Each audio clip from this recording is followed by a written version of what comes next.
बच्चों कल की क्लास में हम लोगों ने शेड्यूल 2 वो ट्रांजैक्शंस करे थे। आज लास्ट लेक्चर रहेगा, इसका ध्यान से सुनना। Permissible list of transaction made by PROI, वो ट्रांजैक्शन पढ़ाए थे जो पीआरओआई कर सकता है शेड्यूल 2 में। किसमें? सॉरी, शेड्यूल 1 पढ़ाया था वो ट्रांजैक्शन जो पीआरआई कर सकता है। शेड्यूल 2 में वो ट्रांजैक्शन है जो पीआरओआई कर सकता है ना। और उसके बाद वो ट्रांजैक्शन 4 आएंगे जो कर ही नहीं सकते आप, ठीक है, प्रोहिबिटेड है, ठीक है, वो 4 और ये खत्म। एक बार रिवीजन कर लेते हैं मेरी तरफ से। सबसे पहले हम लोगों ने कैपिटल अकाउंट ट्रांजैक्शन के बारे में ये पढ़ा कि कैपिटल अकाउंट ट्रांजैक्शन होते क्या। हालांकि ये पहले भी 50 बार पढ़ा चुका है और यहाँ पे भी फिर 50 बार और डेफिनेशन दी। दो मेन बातें याद रखना। अगर पीआरआई की कोई asset liability including contingent liability India के बाहर होल्डर होती हो और पीआरओआई की एसेट और लायबिलिटी इंडिया में होल्डर होती है, वो सारे ट्रांजैक्शन कैपिटल अकाउंट ट्रांजैक्शन कहलाते हैं। यहाँ पे एसेट और लायबिलिटी का मतलब हमें खास समझना होगा। जैसे कि अगर मैंने आप लोगों को पहले हमने 2-3 क्लास पहले करंट और कैपिटल में बहुत फर्क भी समझा था। जैसे आज अगर मान लो मैं वहां पे कोई रियल एस्टेट में इन्वेस्ट कर रहा हूँ, कोई प्रॉपर्टी डाल रहा हूँ, प्रॉपर्टी खरीद रहा हूँ, कोई फॉरेन करेंसी में लोन ले रहा हूँ, तो ये मेरी एसेट और लायबिलिटी को अल्टर कर रहा है। लेकिन प्लीज यहाँ देखना, अगर मैंने कोई इंपोर्ट करा, बड़ी से बड़ी मशीन को भी इंपोर्ट किया, 50 करोड़ की मशीन थी, लेकिन वो मशीन में लाया और इंडिया में सेटल हो गई, तो क्या बाहर मेरी कोई एसेट लायबिलिटी अल्टर हुई? अब कहने को तो ये एसेट ही है, 50 करोड़ की मशीन है, अकाउंट्स वाले इसे एसेट ही मानते हैं, लेकिन क्या ये एसेट और लायबिलिटी से कोई फॉरेन में अल्टर हुई है? यही 50 करोड़ की एसेट मैंने फॉरेन में ली होगी तो मैं मानता कि ये कैपिटल ट्रांजैक्शन है, बट ये 50 करोड़ की मशीन तो इंडिया आ गई और इंडिया आकर मेरी फैक्ट्री में लग गई, तो ये करंट अकाउंट ट्रांजैक्शन क्या है? ये बराबर याद रखना, क्या करंट अकाउंट होते हैं और क्या लायबिलिटी। बाहर अगर मेरी कोई ऑर्डर हो रही है, मैंने कोई लोन लिया, अब मैंने उस दिन तुम्हें बताया था कि अगर मैं उसको 3 महीने में पेमेंट कर दूंगा तो इसको लायबिलिटी नहीं मानते। ये ऑर्डिनरी बिजनेस डीलिंग है और ऑर्डिनरी बिजनेस डीलिंग भी किसमें आती है? Current account. 3 महीने में दे दूंगा मैं उसे, 2 महीने में दे दूंगा, 3 महीने में दे दूंगा, 4 महीने में दे दूंगा। लेकिन मैंने आप लोगों को बताया अगर मैं वहां से फाइनेंस करा लेता हूं कि 1 साल बाद दूंगा ब्याज के साथ, तो लायबिलिटी हो गई। लायबिलिटी है तो ये क्या माना जाएगा? Capital account. अब इधर देखो सामने, एक बार ये पता चल गया करंट अकाउंट और कैपिटल अकाउंट क्या है। कैपिटल अकाउंट ट्रांजैक्शन में मैंने आप लोगों को बताया क्या क्या अलाउड है। एक स्टोरी सुनाई मैंने आप लोगों को कि अगर कोई भी पर्सन रेसिडेंट इन इंडिया, कौन पर्सन रेसिडेंट इन इंडिया बाहर चला जाता है और वहां पे वो अपनी कोई संपत्ति खरीदता है, वो वहां पे कोई गिफ्ट कलेक्ट करता है और वो सब चीजें वो इंडिया में लेकर आता है, या जो संपत्ति है उसकी बाहर थी उससे उसको कोई रेंटल इनकम आती है, कोई दूसरी तरह की इन्वेस्टमेंट इनकम आती है, तो उन सबको वो फ्रीली यूज कर सकता है बिना किसी परमिशन या रेस्ट्रिक्शन के। अब इसमें मैंने आप लोगों को एक स्टोरी सुनाई थी कि भैया हमारा कौन था, वापस दाल बाहर गया, बाल से शादी करी, शादी करके 10 साल वहां रहा, फिर वो यहाँ आया। जब 10 साल वहां रहा तो उसने बहुत सारी प्रॉपर्टियां खरीदी, उसके बॉस ने उसको वर्क फ्रॉम होम भी दे दिया, उसका बॉस उसे वहां से यहाँ पे इनकम भी भेजता रहता है, उसको वहां उसके सासू मां ने गिफ्ट भी दिए, फलाना ढिमका, और सब कुछ क्या है? एग्जैक्ट है। उसे कोई तरह का कोई टैक्स भी नहीं लगता और कोई तरह का कोई रेस्ट्रिक्शन भी नहीं लगता। ये सब चीजें हमें कहां दे रखी थी? यहाँ पे। ये 7 जो पॉइंट्स हम लोगों ने ये पर्सन रेसिडेंट इन इंडिया वाला पॉइंट था, ठीक है। सेम चीज अपना दो एग्जांपल दिए थे हमने, अपूर्व क्या और सिद्धांत। अगर आप यहां से वहां चले जाते हो और वापस यहां आ जाते हो तो भी वो रूल है आपके ऊपर, और एक रूल क्या है कि आप यहां रहते हो और अब आप बाहर चले जाओ तो भी वो सेम रूल आपके एप्लीकेबल होगा, ठीक है। तो ये हम लोगों ने लाइन से हम लोगों ने सबसेक्शन भी याद किए थे। सबसेक्शन 1 6 पढ़ा रहा हूं। 6 में सबसेक्शन 1 किसका था? आप कोई भी ट्रांजैक्शन कर सकते हो with the approval of authorised person. Subsection 2 किसका था? इसके rules and regulation central government बनाएगी, नहीं आरबीआई बनाएगा डेब्ट इंस्ट्रूमेंट के लिए। और 2A किसका था? सेंट्रल गवर्नमेंट बनाएगा अदर देन डेब्ट इंस्ट्रूमेंट। और इन दोनों में 3 पॉइंट्स थे। कौन से क्लास ऑफ ट्रांजैक्शंस अलाउड है? लिमिट और terms and conditions. Class of transaction, limit, CLC याद रखोगे, सीएलसी। ये 2 हो गया, 2A हो गया। रिवीजन बराबर करते रहना। 3 में एक लिस्ट थी जो अलाउड थी, लेकिन अब वो 2019 में हट गई। 4 स्टोरी और 5 भी स्टोरी। ये देखो, उसने कोई वहां पे फॉरेन करेंसी अकाउंट खुलवा सकता है, एम्प्लॉयमेंट से कोई इनकम कमा रहा है, उसका बॉस उसे का काम देता रहता है, वर्क फ्रॉम होम चल रहा है, कोई और इनकम कमाता है, वो कोई भी एसेट आउटसाइड इंडिया से ठीक है, और वो कोई भी तरह का आपका एलिजिबल एसेट है जो अब्रॉड से लेकर आए उसे फ्रीली यूज कर सकता है, उससे कोई इनकम आती है उसे फ्रीली यूज कर सकता है, इस सब पे कोई FEMA के प्रोविजन एप्लीकेबल नहीं, it will not be contravention with the provisions of FEMA। ये किसका था? वो किसका था? सिद्धार्थ का, जो गया बाहर और वापस इंडिया। ये किसका है? जो आज पर्सन रेसिडेंट आउटसाइड इंडिया है, लेकिन वो पहले PRI था, तो वो होल्ड कर सकता है, ऑन कर सकता है, ट्रांसफर कर सकता है कोई भी करेंसी, फॉरेन करेंसी अकाउंट या कोई भी एसेट जो उसने इंडिया में एक्वायर करी थी जाने से, वहां जाने से। ये 4 हो गया, 5 ठीक है। 7 में डेब्ट इंस्ट्रूमेंट की कैपिटल, वो चीज में कोई मतलब का नहीं था, ये वापस मैंने कटवा दिया था, वापस हो गया। और अब हम लोगों ने पढ़े थे परमिसिबल ट्रांजैक्शन, यहां भी पढ़ लिया था हम लोगों ने शेड्यूल। एक थीम बताई थी, ये बहुत सारे हैं, याद रखने का कि इन्होंने यूजुअली वो सारे ट्रांजैक्शन अलाउ कर दिए जिससे फॉरेन करेंसी इंडिया में आ रही है, पैसा आ रहा है, वो सब ट्रांजैक्शन इन्होंने अलाउ कर दिए, उसमें कोई तरह की रेस्ट्रिक्शन नहीं है। PRI को भी नहीं है, PROI को भी। जैसे PRI अपनी कोई एसेट बाहर बेचता है तो ये बताएगा तुमको कहां हो रहा है वो transfer of immovable property outside, बाहर बेच रहे। यहां ऐसा भी तो लिख सकता था परचेज से, परचेज की बात नहीं करें, ट्रांसफर की बात करें, तो सेल की बात। तो अगर आप कोई इमोबल प्रॉपर्टी बाहर सेल करते हो तो फ्रीली अलाउड है, कोई लोन लेते हो उससे भी पैसा ही आता है, फ्रीली अलाउड है। और PRI अगर फॉरेन सिक्योरिटी में इन्वेस्ट करता है तो वो अलाउड है, क्योंकि सिक्योरिटी के अंदर क्या होता है, हालांकि देखो कल एक बात बता दी फिर बता दो, ये सब अलाउड है अप टू 2.5 लाख, आगे लिख देगा वो 2.5 लाख के ऊपर ही अलाउड परमिशन लगेगी, अगर 2.5 लाख के ऊपर है ये नीचे लिख देगा, अभी ये फ्रीली अलाउड नहीं है, विदाउट एनी लिमिट नहीं है, लिमिट तो इधर भी है 2.5 लाख, ठीक है। फॉरेन सिक्योरिटी को अलाउ करिए, क्योंकि कोई भी बंदा फॉरेन सिक्योरिटी खरीदता है स्टॉक मार्केट के थ्रू खरीदेगा, तो सब दिख ही रही है चीज, कितने का शेयर खरीदा बेचा, तो इसमें कोई इतना हैरेस करने की जरूरत नहीं है कि उसको परमिशन लेने की जरूरत पड़े बाहर। प्रॉपर्टी तो देखो उसने कहां ली, इतनी सारी कंट्रीज है दुनिया जहान में, कहां क्या लॉ है क्या नहीं है, ठीक है। कुछ कंट्रीज के साथ उन्होंने ट्रांजिशन करने से मना किया है, आएगा भी आगे, तो उन लोगों से मतलब कोई चीज खरीद ली बेच ली तो पता चलना चाहिए हमें कि कहां क्या खरीदा। बहुत सारी चीजें होती है इसमें, टेरर एक्टिविटीज भी होती है कई बार, ठीक है, कोई इस तरह की टेरर फंडिंग हो रही हो, तो इसीलिए हमने कहा है भैया कि प्रॉपर्टी खरीदने से पहले तो हमसे पूछो, लेकिन सिक्योरिटीज खरीदते हो तो वो हमें दिख रहा है कि आपने स्टॉक मार्केट के थ्रू ही खरीदा होगा, फिजिकल फॉर्मेट में तो कुछ होता ही नहीं, सब डीमेट फॉर्म में होता है, तो दिख ही रहा है हमें कि आपने ये खरीदा है और ये बेचा है। तो 2.5 लाख तक के है तो कोई लिमिट नहीं, ठीक है। इसके साथ साथ फॉरेन सिक्योरिटी आपको याद रहेगा, लोन याद रहेगा, इसका जेनेरिक बनाना है, हमने सेंटी बनाया था, foreign security loan, importable property, guarantee 4, import export of foreign currency. ये मैंने बताया था फॉरेन करेंसी के नोट्स जो होते हैं, करेंसी नोट्स क्या होते हैं, डॉलर यूरो, इसका इंपोर्ट एक्सपोर्ट अलाउड है, इतनी आसान चीज होगी इसका इंपोर्ट एक्सपोर्ट ऐसे अलाउ कर देंगे। इसके लिए लॉज है, कितना रख सकते हो कितना दे सकते हो, ये इंपोर्ट एक्सपोर्ट करने वाले लोगों को ही ये करेंसी रखना अलाउड होता है, आप जो मेरे जैसे लोग रख, ये PRI को भी अलाउड है, और अभी नीचे PROI पड़ा हुआ उसमें क्या है, PROI को भी अलाउड है, PRI को भी अलाउड है, PROI को भी अलाउड है, क्या करेंसी नोट रखना देना और उसमें लेन देन करना, लेकिन इसके लिए पहले अकाउंट खुलता है, फॉर्म भरना पड़ता है और उसके तहत आप ये करेंसी रख सकते हो, और ऑथराइज्ड पर्सन के थ्रू ही करना है जो भी कुछ करना है। किसके थ्रू करना है? लोन ओवरड्राफ्ट ऊपर लोन नहीं किया था, फॉरेन करेंसी अकाउंट आप इंडिया के बाहर खुलवा रहे हो खुलवा सकते हो, इंश्योरेंस पॉलिसी ये भी कल बात हो गई थी, लोन एंड ओवरड्राफ्ट वापस आ गया, remittance outside India of capital asset of PRI, ठीक है। अगर कोई PRI की कैपिटल एसेट है उसमें कोई रेमिटेंस कर रहे हो आप, जो आपने इंडिया के बाहर remittance outside India of capital asset of PRI, मतलब क्या हुआ इसका, remittance outside India of capital asset of PRI, मतलब अगर मैं इंडिया के बाहर कोई कैपिटल एसेट दे रहा हूं तो दे सकता हूं, पैसे की बात नहीं होगी, क्या उधर पढ़ते हो तुम कैपिटल ये में, long term capital asset, short term capital asset, उससे पहले कैपिटल एसेट, पहले ये पढ़ाया जाता है व्हाट इज कैपिटल एसेट, फिर वो 12 महीने 36 महीने में लॉन्ग टर्म या शॉर्ट टर्म क्या होती है कैपिटल एसेट्स,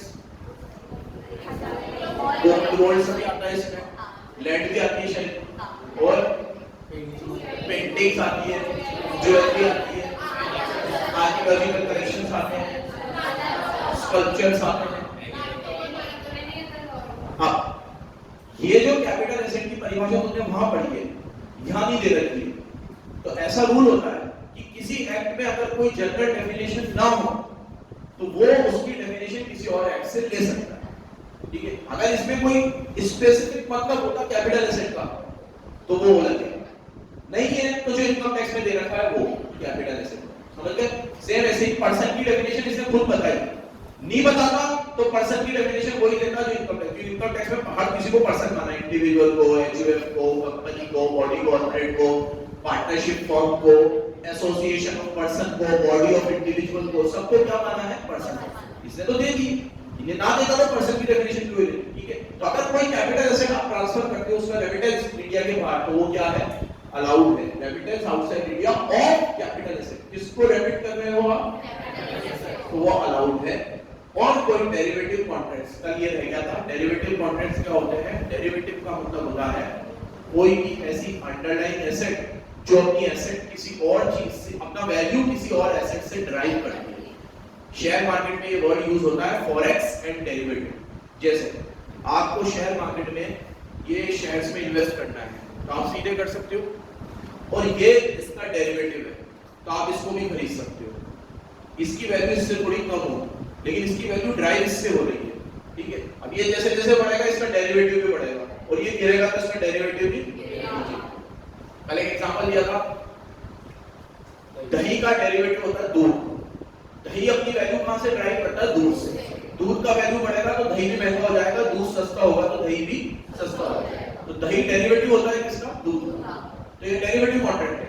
तो अब इसके बारे में सीए महीने में पढ़ोगे कि डेरिवेटिव किस तरीके से होता है, ठीक है, किस तरीके से डीलिंग होती है इनमें, ये सब चीजें पढ़ाई जाएगी। लेकिन इस तरह का कोई भी डेरिवेटिव कॉन्ट्रैक्ट नहीं कर रहा अभी, तो डेरिवेटिव का मतलब ये याद रखना, the asset which drive it's value from another asset, कोई एसेट जो अपनी वैल्यू किसी और एसेट से ड्राइव करता है। और इस एक्ट में या अभी जो डेरिवेटिव की बात हो रही है वो शेयर्स के रिगार्ड में बात हो रही है, तो कोई भी ऐसा शेयर या कोई भी ऐसी सिक्योरिटी जो अपनी वैल्यू किसी और सिक्योरिटी से ड्राइव करेगी उसे डेरिवेटिव बोलेंगे, और उसके कॉन्ट्रैक्ट को डेरिवेटिव कॉन्ट्रैक्ट बोला जाता है। तो इस तरह का कोई भी डेरिवेटिव कॉन्ट्रैक्ट आप कर रहे हो अलाउड है। क्यों अलाउड है, क्योंकि ऊपर हमने तुम्हें फॉरेन सिक्योरिटी के सारे कॉन्ट्रैक्ट अलाउ कर दिए थे, शेयर वेयर खरीद लो, अगर शेयर नहीं खरीद रहे हो, शेयर का डेरिवेटिव खरीद लो तो भी अलाउड है, तो ये उधर ही हो गया, शेयर्स के साथ उसका क्या आ गया, डेरिवेटिव।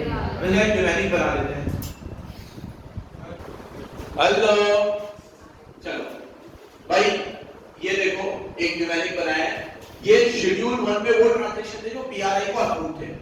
तो डिवाइडिंग ये बना है कि मैंने जैसे कहा है कि अपन लोग जिस टॉपिक के लिए डिवाइडिंग बनाएंगे उस टॉपिक को भी कवर करते चलेंगे।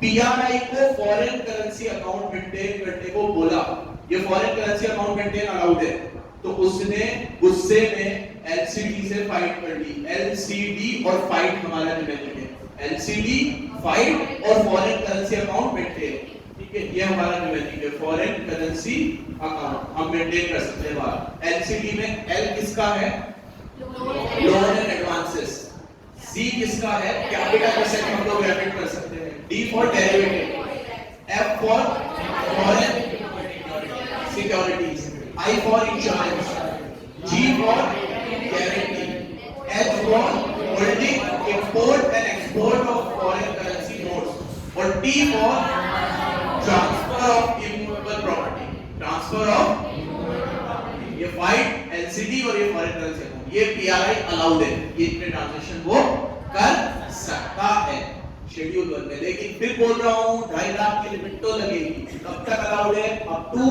2.5 लाख यूएस डॉलर, ठीक है। ये फाइट एलसीडी और ये याद रखेंगे, बढ़ो आगे, इसको हटा दें।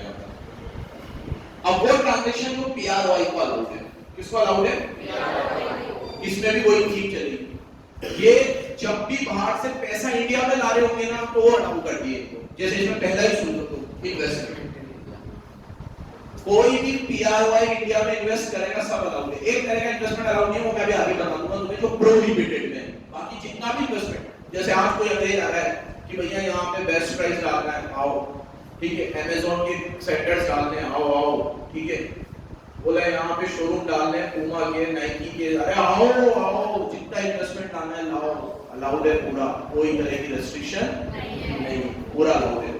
तो investment in India by PRI, that is to say issue of security, आप इशू करते हो यहाँ पे किसी बॉडी कॉर्पोरेट को, या कंट्रीब्यूशन देते हो किसी तरीके का पैसा लगाते हो, जैसे आज मेरी बीसीसी है, इंडिया की फॉर्म है और इसमें फॉरेन का पैसा लगाना चाह रहे हैं, अलाउड है। कोई कंपनी है, कंपनी में मेरी कंपनी है, उसमें वो लोग फॉरेनर शेयर खरीदना चाहते हैं, अलाउड है। इस तरह का सारा पैसा लेके आ रहा हूं, कोई तरह की दिक्कत नहीं। Investment of any kind. Second, आप यहाँ पे कोई इमोबल प्रॉपर्टी बेचते हो जिससे भी हमें पैसा आया, क्योंकि आप इमोबल प्रॉपर्टी कहाँ बेच रहे हो, पैसे हमारे पास आएंगे। जैसे उन्होंने यहाँ पे इन्वेस्ट कर रखा था, वो अलाउ कर दिया, फिर उन्होंने जो इन्वेस्टमेंट कर रखा वो किसी को बेच रहे तो वो भी अलाउ कर दिया। ठीक है, मतलब जिस भी चीज से भारत में कुछ आ रहा है ना, इन्होंने वो चीज अलाउ। ठीक है, इन्वेस्टमेंट अलाउड है, transfer of immovable property in India allowed है, गारंटी उधर भी अलाउड थी, इधर भी अलाउड है, पीआरआई देगा तो भी अलाउड है, पीआरओआई देगा तो भी अलाउड है। करेंसी नोट उधर भी था, इधर भी। कॉमन पॉइंट अच्छे से याद रखना, डिपॉजिट उधर भी थे, इधर भी है। फॉरेन करेंसी अकाउंट अगर मैं इंडिया के बाहर खोलता हूं तो भी अलाउड है, और वो गोरा आके यहां पे स्टेट बैंक ऑफ इंडिया का अकाउंट खोलता है तो वो भी, मैं स्टेट बैंक ऑफ न्यूयॉर्क में खोलता हूं वो भी अलाउड है, और वो स्टेट बैंक ऑफ इंडिया में खोलता है तो भी अकाउंट खोलने में कोई दिक्कत। कैपिटल एसेट में भेजना था वो भी अलाउड है, गोरा यहां भेजेगा तो भी अलाउड है। डेरिवेटिव कॉन्ट्रैक्ट में करना था वो भी अलाउड है, गोरा यहां पे करेगा वो भी, कोई दिक्कत नहीं है। सारे पॉइंट कॉमन थे। ठीक है, अब इसमें घर में एक छोटा सा होगा, जो पॉइंट उधर थे लेकिन इधर नहीं है, बस वो याद रखो। 2-3 पॉइंट होंगे जो उधर थे लेकिन इधर नहीं, बाकी सारे पॉइंट इसमें न्यूमेरिक नहीं बनवा रहे हैं, याद रहेंगे। कॉमन पॉइंट तो याद रहेंगे ही रहेंगे, उधर न्यूमेरिक बनाए ही है। फॉरेन करेंसी अकाउंट कॉमन है, कैपिटल एसेट वाला कॉमन है, डेरिवेटिव वाला कॉमन है, होल्डिंग वाला कॉमन है, करेंसी नोट्स वाला, ट्रांसफर ऑफ इमोबल प्रॉपर्टी उधर भी था, इधर भी है।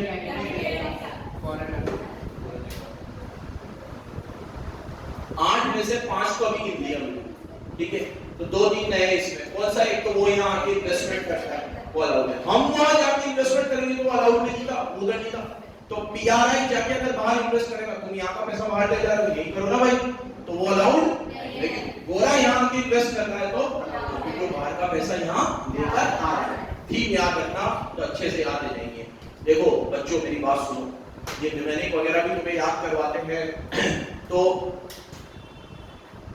मैंने जितना देखा है 10-11 सालों में, इंस्टीट्यूट कभी ऐसे नहीं करता है कि बताओ कौन से कैपिटल अकाउंट ट्रांजैक्शन अलाउड है, जो याद करके रट के लिख दो जल्दी जल्दी, ऐसा कभी नहीं होता है। ये तो तुम्हें न्यूमेरिक बनाने का मकसद, इनमें से कोई एक आध दो का ही आ जाएगा तो तुम्हें क्लिक करना चाहिए कि ये वाला तो अलाउड में था, ये वाला अलाउड में नहीं था। ये तो तुम भूल जाओ कि ये तो बीकॉम का स्तर हो जाएगा अगर वो ये पूछे कि शेड्यूल 1 में कौन से ट्रांजैक्शन है, लिख दो एक साथ, शेड्यूल 2 में कौन से थे, लिख दो एक साथ। ये कोई लेवल थोड़ी गिनाना है। वो तो ट्रिकीनेस वाला क्वेश्चन देगा, वो यहाँ आया, हम वहां गए, फलाना ढिमकड़ा, बताओ अलाउड है कि नहीं है। ये भी नहीं बोलेगा अलाउड है, बताओ as per the relevant provision of FEMA mister X ने सही किया, मिस्टर वाई ने सही किया। तो आपको लिखना है कि शेड्यूल 1 में ये ट्रांजैक्शंस आते हैं जो अलाउड होते हैं, और ये ट्रांजैक्शन शेड्यूल 1 में आ रहा है, तो अगर ये एक्सेप्टेबल लिमिट 2.5 लाख के अंदर है तो ये अलाउड है, और 2.5 लाख से ऊपर है तो इसको पहले आरबीआई का अप्रूवल देना पड़ेगा। और कोई ऐसा ट्रांजैक्शन कर दिया जो शेड्यूल 1 में भी नहीं है, 2 में भी नहीं है, तो उसमें तो हमेशा ही ट्रांजैक्शन की पहले क्या लेनी पड़ेगी, अप्रूवल। उसमें 2.5 लाख की लिमिट एप्लीकेबल। फिर बोल रहा हूं, कान खोल के सुन लेना, 1 में जो अलाउड है वो तभी अलाउड है जब वो 2.5 लाख के अंदर है, 2.5 के ऊपर अप्रूवल है। और कोई ऐसा ट्रांजैक्शन करते हो जो 1 में लिखा हुआ ही नहीं है, वो प्रोहिबिटेड है, भले वो ₹1 का ही हो या $1 का ही हो, पहले अप्रूवल लेना पड़ेगा। सब में थोड़ी ऐसा रूल होगा कि अप्रूवल लेके 2.5 लाख तक के सारे कर दो, वो करो जो शेड्यूल 5 ऐसे भी याद रखेंगे। ठीक है बच्चों, 1 हो गया, 2 हो गया, ये कितनी बार दिखेगा, पहले ही बोल दिया। अगर आप कोई लोन का अमोर्टाइजेशन करते हो या अपनी investment ordinary course of business में कोई इन्वेस्टमेंट बाहर करते हो तो उसके लिए कोई लिमिट रेस्ट्रिक्शन नहीं। अब मैं बताता हूं प्रोहिबिटेड वाले, लास्ट और खत्म। 4 चीजें प्रोहिबिटेड है, ABCD, 4 चीजें प्रोहिबिटेड है। मेरी तरफ देखो प्लीज, पहला तो बताने की जरूरत नहीं है। शेड्यूल 1 में जितने भी करे हैं वो 2.5 लाख तक अलाउड है, 2.5 लाख के ऊपर प्रोहिबिटेड, 2.5 लाख के ऊपर। और मैं ये भी बता दिया था कि कैपिटल अकाउंट और करंट अकाउंट में अलग-अलग 2.5 ही है। अगर आप करंट अकाउंट के भी ट्रांजैक्शन करते हो, कैपिटल के भी करते हो, तो मिला के 2.5 लाख की लिमिट है, अलग-अलग 2.5 लाख की लिमिट नहीं है। नो पर्सन अंडरटेक सेल और draw any foreign exchange from authorised person for any capital amount. मना कर दिया, आप कर ही नहीं सकते, प्रोवाइडेड कर सकते। सकते हो, कर सकते हो। अगर आप पीआरआई हो, आप 2.5 लाख तक का ट्रांजैक्शन कर सकते हो for the transactions mentioned in schedule 1। कौन सा था? फाइट एलसीडी वाला। तो फाइट एलसीडी के लिए करते हो आप, अलाउड है। कितने तक? जबकि ऊपर तो मना ही कर रहा है कि कर ही ऑथोराइज्ड पर्सन के अलावा, ठीक है। नो पर्सन अंडरटेक और सेल टू और from unauthorised person, authorised person से भी नहीं कर सकते हो आप। तो प्रोवाइडेड करके क्या लगा दिया? एक्सेप्शन कर सकते हो अगर 2.5 लाख तक है। अब आप इस लैंग्वेज में नहीं भी लिख पाते तो आप तो सीधा ये करके क्या लिखोगे? Person resident in India is authorised to undertake capital account transaction from authorised person mentioned in schedule 1 of FEMA if the limit of such transaction or drawal of foreign exchange currency is up to 2.5 lakh $। ये हमने अपनी language में लिखा, अच्छे से सारी बात लिखी, बस इतना। पूछते हैं कई बार बच्चे, सर बिल्कुल ऐसा मॉड्यूल का लेकर लिखना पड़ेगा क्या? नंबर नहीं मिलेंगे ऐसा बोलते हैं, ठीक है। मैं बोल भी दूं तुम्हें कि ऐसा कैसा लिखना पड़ेगा, लिख सकते हो तुम। ऐसा एक एक्ट पढ़ाया भी है ना, फिर पूरा कंपनीज एक्ट है, एलएलपी आएगा, तो रटना वटना पॉसिबल ही नहीं है। तो किसी का बहुत अच्छा भी होना रट्टाफिकेशन, उसके लिए भी पॉसिबल नहीं है कि पूरा वर्ड टू वर्ड ऐसा कैसा रट के चला जाए। इतने बड़े बड़े एक्टर देखो, आज ये FEMA कोई बंदा देखोगे, ठीक है, तो पॉसिबल नहीं। लेकिन क्या चीज पॉसिबल है? मैंने अभी जो बोला ना, तुमने मुझे सुना, मैंने सब पॉइंट कवर किए बराबर। ऑथराइज्ड पर्सन वाली बात भी बोली, शेड्यूल 1 वाली बात भी बोली, 2.5 लाख वाली बात भी बोली, पर्सन रेसिडेंट इन इंडिया वाली बात भी बोली, कैपिटल अकाउंट ट्रांजैक्शन। 5 मेन चीज चाहिए थी मुझे, वो मेरे पूरे पैराग्राफ में मुझे मिला, बस उसमें पूरे नंबर देना और इनको अंडरलाइन करते चलना, बस, ठीक है, इस तरीके से। अब ये वो वाली बात है, अगर करंट अकाउंट भी है तो when drawal by resident individual for any capital account transaction specified in 1 exceed 2.5 lakh. सो ये तो वो है कि अगर एक्सीड कर जाता है तो आपको आरबीआई का अप्रूवल देना पड़ेगा। और इधर वो दोनों की भी लिखी होगी करंट अकाउंट वाली, कहां है? हां, ये drawal of foreign exchange as per item number 1 of schedule 3। याद है करंट अकाउंट का शेड्यूल 3 क्या था? करंट अकाउंट का शेड्यूल 1 था प्रोहिबिटेड वाले, उसका निगरानी बनाया था आरसीबी बिल, है ना। आरसीबी बिल शेड्यूल 1 वहां पे क्या पढ़ाया था? अलाउड नहीं है। 2 पढ़ाया था सेंट्रल गवर्नमेंट की अप्रूवल से, उसमें मिनिस्ट्री के नाम याद करवाया था। और 3 पढ़ाया था अलाउड है, तो वहां पे अलाउड 3 में आ रहा था, यहां अलाउड 1 में आ रहा है।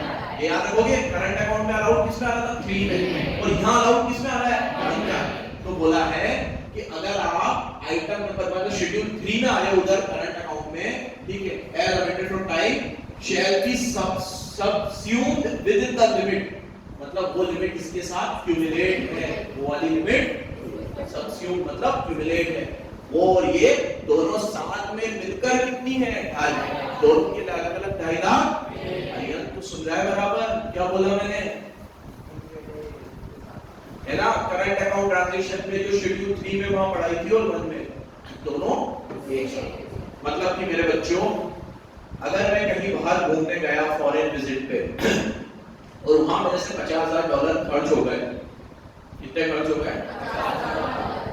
अब मुझे अमेज़न पे $2,20,000 निवेश करने हैं, फॉरेन सिक्योरिटी खरीदनी है, तो खरीद सकता हूं? क्योंकि 2, 20 और 50 टोटल कितने हो गए? और अलाउड लिमिट क्या है? 2.5 के ऊपर है। आरबीआई का अप्रूवल लगेगा नहीं लगेगा? अलाउड है कि नहीं ये मत लिखना, ये लिखना कि आरबीआई का अप्रूवल आ जाता है तो अलाउड है, अप्रूवल नहीं आता तो नहीं। तो 2.5 लाख के नीचे में कोई अप्रूवल नहीं है, 2.5 लाख के ऊपर में अप्रूवल है। सुन रहे हो बराबर? इसमें एक नोट है, इस नोट को अंडरलाइन कर लो तुम लोग, इसके बारे में थोड़ी चर्चा करेंगे।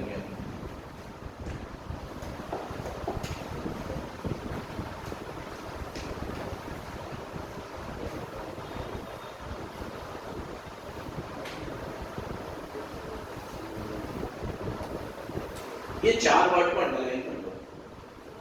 ये जो 2.5 लाख की लिमिट है ना, आप उन कंट्रीज के साथ यूज नहीं कर सकते जिसे financial action task force FATF ने डी रिकॉग्नाइज कर रखा है। कुछ कंट्रीज है जिनके साथ फॉरेन एक्सचेंज के ट्रांजैक्शन करना डीरिकॉग्नाइज है, इंडिया ने नहीं करा। ये financial action task force India ने नहीं बनाई है, ये ऑल ओवर वर्ल्ड, जैसे वर्ल्ड बैंक एक ऑर्गेनाइजेशन है, IMF एक इंटरनेशनल ऑर्गेनाइजेशन है, ऐसे ये भी एक इंटरनेशनल ऑर्गेनाइजेशन, इसमें इंडिया नाम ही रहा है, फाइनेंशियल एक्शन टास्क फोर्स, ये इंटरनेशनल ऑर्गेनाइजेशन है। अभी मैं इसमें लिस्ट निकाल के लाया था कि किन किन कंट्रीज को इन्होंने अभी मना कर रखा है कि भाई इनके साथ मत करना। इनमें कुछ नाम है, Albania, Barbados, semen island, democratic Republic of Congo, हाइती, Jamaica, Jordan, Mali, Nigeria, Panama, Senegal, और मेरे को एक कंट्री से थोड़ा लगा युगांडा, ये फेवरेट, साउथ अफ्रीका और यूएई भी इस लिस्ट में है। अभी यूएई के साथ तो हम बहुत सारे ट्रांजैक्शन करते हैं, साउथ अफ्रीका के साथ भी करते हैं, तो ये क्यों इस लिस्ट में है? और अभी इनके साथ अगर हम करते होंगे ट्रांजैक्शन तो हमें एफएटी, इनसे फाइनेंशियल एक्शन टास्क फोर्स से परमिशन लेके करना पड़ता होगा। ये कुछ कंट्रीज है, ये मैं तुम्हें बता रहा हूं ऑन एज ऑन अक्टूबर 2023, और ये टोटल 40 कंट्रीज है जिनके साथ अभी एफएटीएफ ने ट्रांजैक्शन करने से मना कर रखा है। इनके साथ कोई भी ट्रांजैक्शन आप अभी मत करना विदाउट प्रायर अप्रूवल। तो अभी हम करते होंगे तो पहले अप्रूवल लेते होंगे किसकी? अब ये हमें तो अप्रूवल देगा ना, तो हम तो किसको बोलेंगे? आरबीआई को, और आरबीआई फिर हमें अप्रूवल लेके देगा। हम ये इंटरनेशनल बॉडी से कैसे मिलेंगे? हम तो अपनी बॉडी से मिलेंगे। कौन है हमारे लिए? आरबीआई। आरबीआई लेके देगा हमें अप्रूवल। तो बस हमें आपको ये नोट याद रखना है कि no foreign exchange shall be used for non cooperative countries and territories. NCCT बोलते हैं इनको, non cooperative countries and territories. क्या बोलते हैं? Non cooperative countries and territories.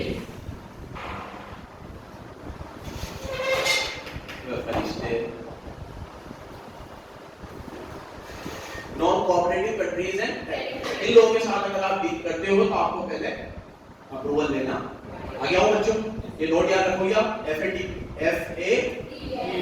FATF ने किसको मना कर रखा है? NCCT, non cooperative countries and territories. ठीक है, इसमें भी 40 कंट्रीज है और ये टाइम टू टाइम अमेंड होती है। बेटा क्या पढ़ा रहा हूं मैं तुम्हें? प्रोहिबिटेड। क्या पढ़ा रहा हूं? प्रोहिबिटेड। चार ट्रांजैक्शन आप कर ही नहीं सकते। पहला क्या आ गया? उसके अंदर 2.5 लाख से ऊपर, और इसमें एफएटीएफ, इसको दोनों को अपन अलग-अलग भी गिन सकते हैं, क्योंकि एफएटीएफ एक अलग बात हो गई, 2.5 लाख वाली एक अलग बात हो गई। 2.5 लाख के लिए बोला गया 2.5 लाख तक अलाउड है, उसके ऊपर आरबीआई का अप्रूवल लेना, तो ये ए वाला हो गया। अब बी मेरी तरफ देखो, मैंने ऊपर आप लोगों को बोला था अभी कि पीआरओ इंडिया में जितना निवेश करना चाहे कर सकता है, और अभी मैंने बोला कि एक जगह में नहीं कर सकता। वो एक जगह क्या है? Chit fund. कोई भी फॉरेन इन्वेस्टमेंट लॉटरी और इस प्रकार के बिजनेस में यहां नहीं लग सकता, भले वो लॉटरी स्टेट गवर्नमेंट द्वारा ऑथोराइज ही क्यों ना हो। स्टेट गवर्नमेंट कोई लॉटरी को ऑथोराइज करता है और उसमें कोई गोरा पैसे लगाना चाहता है लॉटरी के बिजनेस में, नहीं लगा सकता। तो लॉटरी, चिट फंड और इस तरह की कंपनी को आपको पढ़ाया है मैंने, निधि कंपनी बोलते हैं। क्या बोलते हैं? फाउंडेशन में पढ़ा होगा आपने। क्या बोलते हैं इनको? तीन नाम बताए थे इनके, Nidhi company, chit fund company और म्यूचुअल बेनिफिट कंपनी। क्या बोलते हैं? Nidhi company, chit fund company, mutual benefit company. क्या करती है चिट फंड कंपनी? मैंने आपको कहा था अपन वीसी डालते हैं, वीसी, ये वीसी डालते हैं, सब लोगों से पैसे लेते हैं, पूल करते हैं, चिट्ठी उछालते हैं, पैसे एक को दे देते हैं, फिर अगले महीने पैसे पूल करते हैं, चिट्ठी उछालते हैं।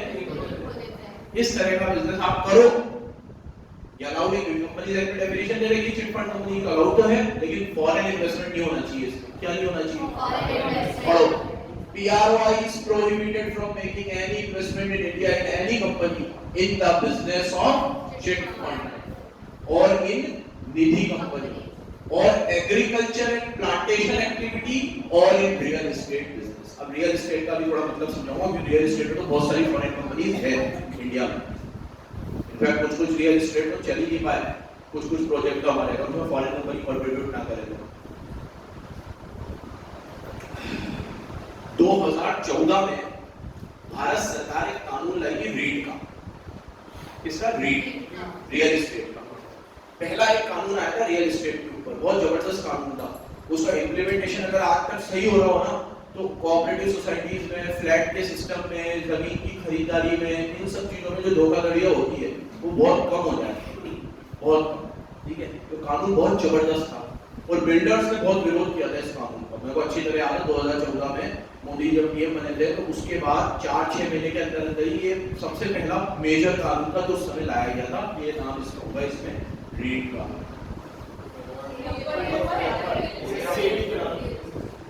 ठीक है, रियल एस्टेट इन्वेस्टमेंट ट्रस्ट। ठीक है, अभी कानून की चर्चा करूंगा वो लंबा हो जाएगा, बस इतना समझ लो कि ये कानून रियल एस्टेट के बिजनेस के ऊपर लाया गया था।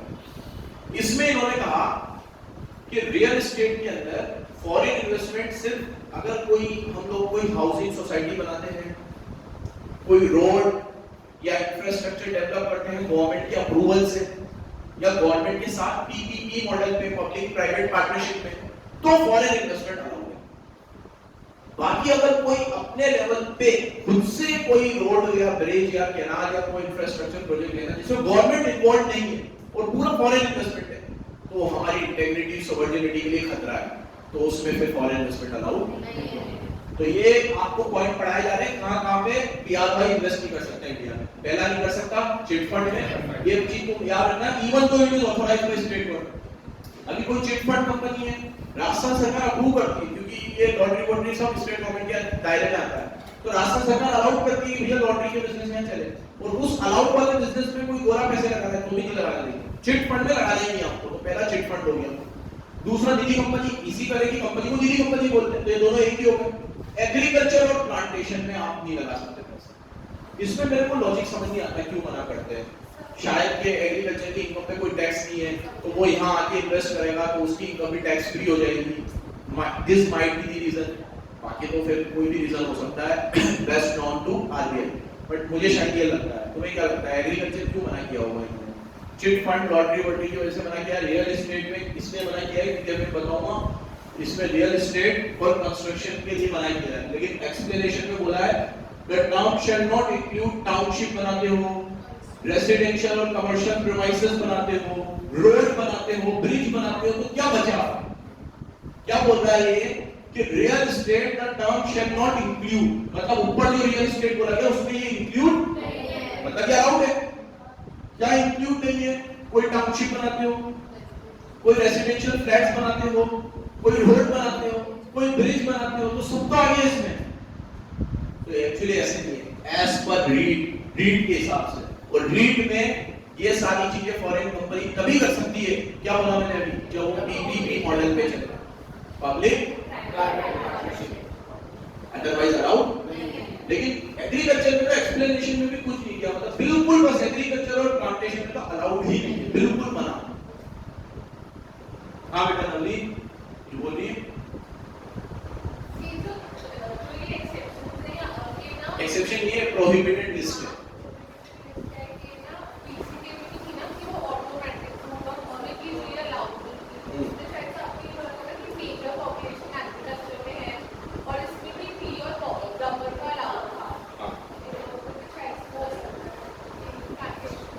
हाँ मतलब यही था कि हमारे यहाँ मेजर पॉपुलेशन 60% इधर अलाउड है, और वो तो बेटा सिर्फ एफडीआई के लिए था, फॉरेन डायरेक्ट। ये तो इसमें पोर्टफोलियो भी कवर्ड है, इसमें सिर्फ इन्वेस्टमेंट बोला है। मतलब कोई अभी मैं एग्रीकल्चर कंपनी चला रहा हूँ और मेरे शेयर्स को खरीदना चाहता हूँ, वो भी नहीं खरीद सकता क्योंकि तो इन्वेस्ट शेयर्स में करनी है कंपनी में, तू कुछ सेटअप नहीं डालनी है, सेटअप तो मैंने डाल रखा है, तो सिर्फ मेरे शेयर्स खरीदिए। कोई भी तरह के इन्वेस्टमेंट बना कर रखिए, एग्रीकल्चर प्लांटेशन में, चिट फंड में, निधि कंपनी में, रियल एस्टेट, कोई भी तरह का इन्वेस्टमेंट। रियल एस्टेट में रीड में जो बोला गया है उसके अंदर रीड में कुछ अलाउ किया हुआ है फॉरेन इन्वेस्टमेंट। और अभी तुम लोग जितने भी बड़े बड़े हाईवे बन रहे हैं, ठीक है, इतने बड़े बड़े एक्सप्रेसवे बन रहे हैं, तो इनमें सिर्फ गवर्नमेंट की फंडिंग नहीं है, इसमें फॉरेन कंपनी का भी पैसा लगा हुआ है। फिर हम उसमें क्या करते हैं कि जो भी टोल कलेक्शन होता है उसमें उनका भी रिटर्न होता है, बहुत सारी चीजें होती है। तो अलाउड है, एक रूट से अलाउड है कि किस तरीके से रीड के अंदर क्या अलाउड किया गया है, उसके अकॉर्डिंग ही फेमा में ये लाइन डाली गई। रीड में मना कर दिया तो फिर फेमा में मना कर देगा, लिंक करके दिया गया है, ठीक है। और लास्ट चीज जिसमें आप पैसा नहीं लगा सकते, मतलब इन्वेस्ट नहीं कर सकते, transferable development rights, TDR, transferable development क्या होते हैं ये लड़के को। आप लोगों को मुर्सा सर ने भी पढ़ाया होगा कि बहुत बार सरकार का कोई प्रोजेक्ट चल रहा होता है, उसमें आपकी कोई लैंड होती है और वो आड़े आ रही होती है, तो सरकार उसका कंपलसरी एक्विजिशन कर देती है। ये वर्ड पढ़ा है तुमने, कंपलसरी एक्विजिशन। अभी कैपिटल गेन पूरा पढ़ लिया तो आएगा भी आगे सेक्शन 54 के अराउंड है।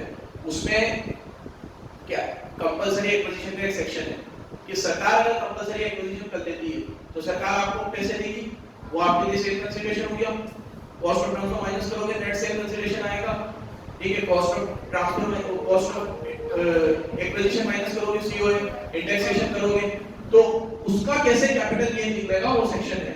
तो कंपलसरी एक्विजिशन में सरकार आपसे जमीनें ले लेती है और उसके ऊपर भी कैपिटल गेन का टैक्स लगता है। लेकिन अब सरकार क्या करती है इसके अंदर कि बहुत सारी जगह पे आपसे जमीन लेकर आपको पैसे नहीं देती, सर्टिफिकेट्स देती है, जिसमें अगर वो कमर्शियल प्रोजेक्ट है, वो कमर्शियल प्रोजेक्ट है तो उससे कुछ लाभ अगर सरकार को होगा तो क्योंकि जमीन आपकी है तो वो लाभ आपको ही मिलेगा और वो सर्टिफिकेट ट्रांसफरेबल है, आप किसी को भी दे सकते हो सर्टिफिकेट, वो आपको पैसे दे देगा। तो जब तक आपको सर्टिफिकेट रखना है सर्टिफिकेट रखो, सर्टिफिकेट की वैल्यू उस प्रोजेक्ट के हिसाब से बढ़ती जाएगी। 50 लाख का प्रोजेक्ट आ जाए तो उसकी वैल्यू 50 लाख है जमीन की। अब वो प्रोजेक्ट जैसे बढ़ेगा जमीन की वैल्यू भी बढ़ेगी तो वो सर्टिफिकेट की वैल्यू भी बढ़ेगी, तो आप वो सर्टिफिकेट ले सकते हो। अब इस तरह के प्रोजेक्ट के अंदर सिर्फ सरकार ही लगा सकती है पैसा, इसमें कोई एफडीआई वगैरह अलाउ नहीं होता। ट्रांसफर ट्रेडिंग इन ट्रांसफरेबल देखो, it means certificate issued in respect of land acquired for public purpose either by central government or state government in consideration of surrender of land। मतलब आप हमें land दोगे तो हम आपको क्या देंगे, सर्टिफिकेट देंगे।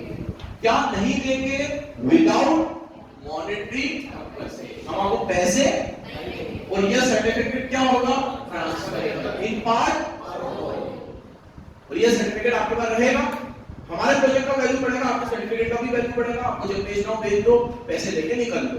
अब इसको बोलते हैं ट्रांसफरेबल डेवलपमेंट राइट्स। क्या बोलते हैं, ट्रांसफरेबल डेवलपमेंट राइट्स। इसके अंदर कोई भी गोरा पैसे, 5 चीजें हैं जो प्रोहिबिटेड है, तो याद कर लो, चिट फंड, डेयरी कंपनी, दो agriculture plantation, real estate, but जो रीड में है वो अलाउड है, और ट्रांसफरेबल डेवलपमेंट। अब इधर देखो, बाकी के 2 पॉइंट कोरिया के ऊपर है, सी और डी। इधर देखो, 2017 में सरकार ने कहा कोरिया की किसी भी बंदे को भारत में कोई ट्रांजैक्शन करने की अलाउ नहीं है, और ना भारत का कोई बंदा कोरिया के साथ कोई रिश्ते रखेगा, ठीक है। 2017 में नोटिफिकेशन आया था। कब आया था, मतलब कितनी कमाल बात है कि पाकिस्तान के साथ ऐसी कोई नोटिफिकेशन नहीं है जिसके साथ हमारा वॉर इतने सालों से चलता ही रहता है, लेकिन कोरिया के साथ ये नोटिफिकेशन है। तो क्या रीजन इसके रहे होंगे कि अपने कोरिया को बिल्कुल ब्लॉक कर रखा है भैया, कोरिया के साथ कोई रिश्ते नाते नहीं रखेगा। अब सी वाले पॉइंट में तो ये लिखा हुआ है, और डी वाले पॉइंट में लिखा हुआ है कि अगर 2017 के पहले कोई रिश्ते नाते रखता भी था कोरिया के साथ तो 180 दिन में उस ट्रांजैक्शन को एग्जीक्यूट करके पैसा वैसा निकाल लेना, देना निकल रहा है तो दे देना और बाहर आ जाना, नहीं आए तो फिर हम एक्शन लेंगे। तो सी वाले पॉइंट में तो लिखा हुआ है कोई न्यू इन्वेस्टमेंट करना है कोरिया में तो कर ही नहीं सकता, ना कोरिया वाला बंदा यहाँ पे करेगा, और अगर कोई पुराने चल भी रहे तो उन्हें 180 दिन के अंदर अंदर कंप्लीट कर लेना। सी और डी दोनों पॉइंट कोरिया के थे। उसके पहले बी वाला पॉइंट था किसका, जो नो इन्वेस्टमेंट इज अलाउड, और ए वाला पॉइंट है डायरेक्ट। ये 4 प्रोहिबिटेड ट्रांजैक्शंस पढ़ा है मैंने आपको। क्या पढ़ा है, बराबर लाइन से सीक्वेंस से एक चीज याद रखना, द PROI इज प्रोहिबिटेड। ये PROI प्रोहिबिटेड है। कहां, एक तो यहां नहीं लगा सकता, एक अब आ गया ये कोरिया वाला point. Any capital account transaction not permissible in order dated from time to time the government with any person who is citizen और resident of republic of Korea or an entity incorporated in Democratic People's Republic of Korea। मतलब ना तो वहां के बंदे से, ना कोई ऐसी एंटिटी से जो वहां रजिस्टर्ड है, जैसे कोई कंपनी है कोरिया की, उसके साथ भी नहीं, ठीक है। भी यहाँ पे कोरिया तो लिखा हुआ है, अब सैमसंग कोरिया की है, साउथ है नॉर्थ है, और ये नॉर्थ होगा किम जोंग उन वाला, ठीक है। सुना है तुमने कोरिया के बारे में, ठीक है। और डेमोक्रेटिक अलग लगाते हैं, ठीक है। डेमोक्रेटिक की धज्जियां उड़ाने वाले एक हो गए। वोटिंग होती है लेकिन पता है कैसी वोटिंग होती है, सबको एक ही जने को वोट डालना है, और जिसने वो गवर्नमेंट के रिप्रेजेंटेटिव को वोट नहीं डाला उसको एंटी नेशनल बोला जाता है, भाई जो देशद्रोही है, वोटिंग तो होती है लेकिन इस तरीके से होती है। खैर ये तो सी वाली बात हुई कि कोई भी ऐसे पर्सन के साथ आप नहीं कर सकते जो रिपब्लिक ऑफ कोरिया में है। और एनी एग्जिस्टिंग, सुनो ये किसका existing investment, if any existing transaction with any person who is resident and citizen of Korea, अगर आपको कोई एग्जिस्टिंग ट्रांजैक्शन चल रहा है, ठीक है, तो फिर क्या करना है आपको, ये तो बोल्ड कर ही रखा है इसने, bold shall be close dispense settle within a period of 180 days, 180 दिन में आपको उस ट्रांजैक्शन को सेटल, ठीक है। तो कोई भी कैपिटल अकाउंट ट्रांजैक्शन कोरिया के बंदे के साथ अलाउड नहीं है। कौन सा वाला? कैपिटल, कैपिटल की लिस्ट पढ़ा रहा हूं, मतलब करंट वाले अलाउड है, ठीक है। ये समाप्त हुआ आपका फेमा, क्या? धन्यवाद।